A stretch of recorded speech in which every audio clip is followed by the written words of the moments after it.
안녕하세요. 자, 오늘은 195강 할 차례입니다. 오늘 또 비 좀 내리다가 그치니까 또 역시 여름 날씨. 엄청 덥죠?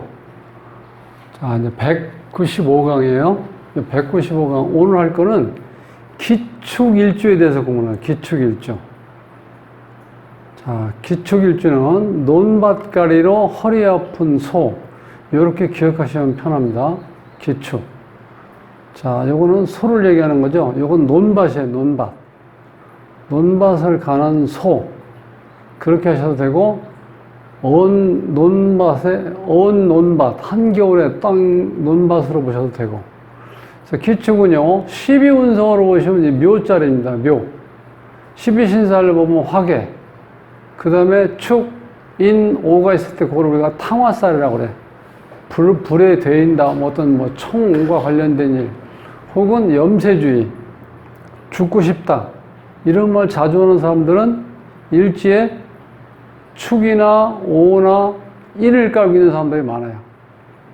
그 다음에 이제 간여지동, 잘 아시겠지만 이제 간여지동은 천간의 오행과 지지의 오행이 같은 경우를 얘기하죠. 지난 시간에도 말씀드렸지만 진정한 간여지동은 3개밖에 없어요. 신유하고 신유, 그 다음에 임자, 그 다음에 을묘. 왜 이게 진정한 간여지동이냐면요, 요 지지에 순수한 다 목기운, 순수한 수기운, 순수한 금기운만 있기 때문에 그래요. 자, 이런 경우 보시면 겉은 축토인데 숨어있는 기운이 개수도 있고 신금도 숨어 있잖아. 그러니까 순수하진 않다는 거야. 잡기가 섞여 있으니까. 그러니까 간여지동이라고 하지만 실제로 이게 토로서의 역할은 한 50%밖에 안 된다는 거예요. 이해가시죠? 예. 그래서 이제 그래도 우리가 일단 간여지동으로 이렇게 표현한다. 이거는 알고 계시면 돼요. 그 다음에 이제 비인살이라는 것은 뭐냐면 양인에 충되는 기운이에요. 자, 기토의 양인은 미토거든요. 미토. 이렇게 양인데 그게 기미에서 미토하고 축토하고 이렇게 충이죠. 요때 우리가 이거 비인살이라고 그래. 그러니까 이 비인살이라는 거는 뭔가 모든 일에 집중하고 열심히 하는데 이게 지속성이 없고요. 중간에 자꾸 변덕심이 생기고, 그 다음에 권태를 느끼고, 뭔가 이렇게 한 방에 어떤 투기성 조장하는 거, 그런 걸 좋아한다는 거야. 요 비인살이 있으면. 자, 이제 의학적으로 좀 얘기한다면, 양인살은 양의 털을 깎다가 칼날이 살 속으로 들어가서 피를 흘리는 걸 우리가 양인이라고 그래. 그런데 이 비인살은 꽂힌 게 아니고 옆으로 이렇게 스쳐 지나간 상태, 상처가 나 있는 거. 그런 걸 비인살이라고 할 수 있다는 거예요. 제가 방금 전에 설명했던 건 약간 좀 추상적인 어떤 설명이고, 우리가 쉽게 기억하면 그렇게 하면 쉬워요. 양인살은 딱 피를 본다는 거예요. 칼날이 살 속으로 들어가서. 근데 충되는 비인살은 그게 스쳐가는 거. 스쳐가서 상처를 입은 거. 그러니까 피가 나도 약하게 난 경우. 이제 그걸 비인살이라고 그래요. 그 다음에 이제 곡각살이라고 있는데, 이 곡각살은 이게 구부러질 곡자를 쓰는 거죠. 그러니까 구부러져 있는 모습에서, 그러니까 사람 몸이 구부러지면 어떻게 돼요, 이게? 사고나 병으로 척추나 등뼈에 이상이 생긴다는 거예요. 비인살, 여기 곡각살이 있으면 이렇게 해서 마비되거나 혹은 넘어진다는 낙상, 골절상 대부분이. 신경통 유발하는 게 이런 경우를 우리가 곡각살이라고 그래. 그래서 그걸 보통 다리를 전다든지 허리 아파서 지팽이를 짚고 다닌다든지 이런 사람들이 있는 거는 곡각살이 있어서 그럴 수도 있다는 거예요. 곡각살. 이제 곡각살로 보면은 여기에 있는 기축 혹은 기사 요렇게 사자요. 그 다음에 을사, 을축 그렇게 된 경우를 우리가 곡각살이라고 그래. 자, 이제 공망은, 자, 기축은 26번에 26번. 그러니까 31번, 2번이니까 오미가 공망이야, 오미가 이렇게. 자, 이렇게 해서 기축에 대한 이제 전반적인 훑어보고, 요 기토가 이제 세운의 변화가 왔을 때 어떤 반응을 일으키느냐, 이걸 보시는 거예요. 사유축년이 되면은, 이건 우리가 다 모아질 수는 없겠지만, 가능하겠죠. 대운하고 세운하고 뭐 어른이 하나씩 만나서 사유축, 이렇게 될 경우가 있잖아요. 이런 경우는 이사수 변동수다. 그 다음에 술이나 미가 와서 축과 결합해서 축술미에서 삼형살이 있을 때는 수술이나 관제구설, 사고나 가정풍파를 일으킨다는 거예요. 그러니까 여기 일주니까 요 자리에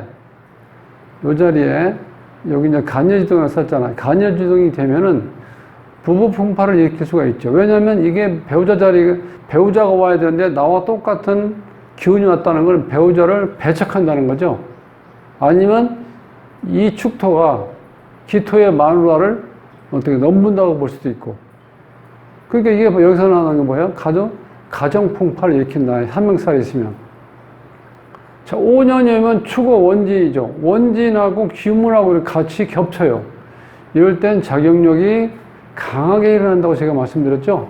정신질환이라든가 신경쇠약, 신경이 예민한 경우. 그러니까 원진이랑 기운이 있으면요. 특히 정신과 신경 쪽에 관심이 있다는 거예요. 원진이랑 기운이 있으면. 또 원진은 뭐 우리가 일반적으로 증오하고 미워하고 원망한다. 막 그런 뜻도 있죠. 그 다음에 자녀녀면 자축, 합, 토가 되죠. 육합인데 이때는 합이 됐을 때 이성을 만난다. 자, 흉년은 을미년이나 개미년. 즉, 지지에 축이 왔을 때 천간은 서로 극을 받죠. 을목이 기토를 극하고 기토가 계수를 극하고 이렇게 했을 때 천간이 극을 받고 지지에 축 받았을 때는 그건 흉운이다 이렇게 얘기한다는 거예요.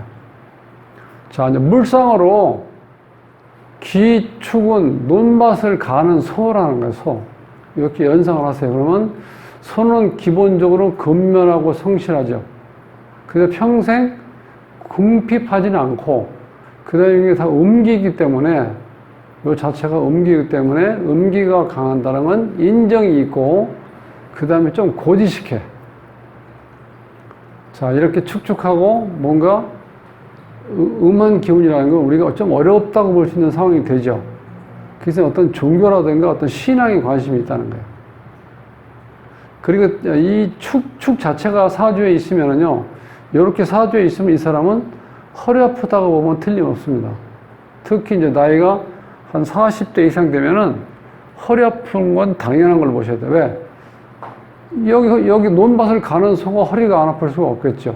그러니까 축이 있는 것 자체만으로도 허리가 아플 수 있다. 이렇게 보시면 된다는 거예요. 곡각으로, 여기 아까 곡각했죠? 기축, 기사, 을사, 을축이 있을 때 곡각으로 수족에 이상이 나타나기 쉬우며 신경계의 질환에 유의해야 된다는 거예요. 이런 기축 같은 곡각살이 있으면 또 여기 이제 설명했던 거죠. 이 간여지동으로 인해서 공방수가 있다. 이게 만약에 여자 사주면은 이렇게 간여지동이 되면 어떻게 이 남편을 다른 여자친구한테 내가 뺏긴다는 뜻이잖아. 그러니까 나 혼자 방을 지켜야 되니까 그게 빈 방이잖아요. 공방수란 거야, 그런 게. 한겨울토죠, 기축토는. 한겨울토, 한겨울축, 그 다음에 기토. 기축은 병화가 강할 경우에는 갑을목을 키울 수가 있으니 이때는 조로 불기운과 즉 빛과 열이 강한 게 중요하다. 이건 조로 봐도 그렇게 나오죠. 한겨울에는 당연히 여기 사주에 병화가 떠야 돼요. 정화랑 같이 있으면 더욱 좋고. 문제는 병화가 뿌리를 제대로 딱 내리고 있어야 된다는 거예요. 병호라든가 이렇게 딱 갈리는 거. 그렇죠. 병호. 병인. 그런 경우가 와야 된다는 거예요. 왜냐면 이게 워낙 너무 춥기 때문에 어설픈 병화가 와서 이거 다 녹일 수가 없다. 이런 사주에서는. 자, 겨울. 가을, 겨울, 겨울. 이렇게 했는데 웬만한 햇빛 가지고는 이것을 녹일 수가 없다는 거예요. 그러니까 중요한 건 뭐냐? 병화가 강해야 된다는 거예요. 그 사주가 이렇게 했을 때 일간이 물상으로 자연 모습으로 기토는 우리가 논밭을 얘기해요. 논밭에 해야 될 일이 뭐예요? 논밭이. 나무를 키우는 거잖아요. 나무. 식물이나 나무를 키우는 거. 그런데 이렇게 추월에 태어났는데 기를 수가 없죠. 얼어가지고. 그래서 조인 병화가 꼭 있어야 된다는 거예요. 이런 사주에서. 원리인지 아시겠죠? 네. 자, 기축에 대한 일주 공부를 끝내고 7월 24일 날 공부할 일주를 하나 뽑겠습니다.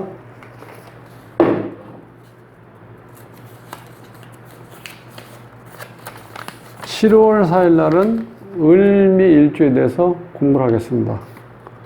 자, 이제 장마가 거의 이제 지나가는 것 같으니까 이제는 땡볕만 남았습니다. 땡볕. 코로나와 땡볕이 겹쳐서 이 마스크 쓰고 다니는 게 너무 힘들어요. 그냥 다니기도 더워 죽겠는데 마스크까지 쓰고 다녀야 되니까 너무 힘들어.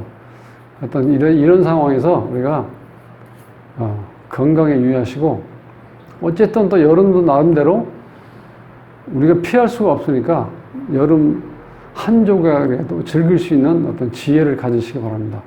행복한 삶으로의 초대, 골라먹는 사주부패로 모십니다. 저는 돗자리 셈이었고요. 남은 시간도 행복하시고 편안한 시간 가지십시오. 감사합니다.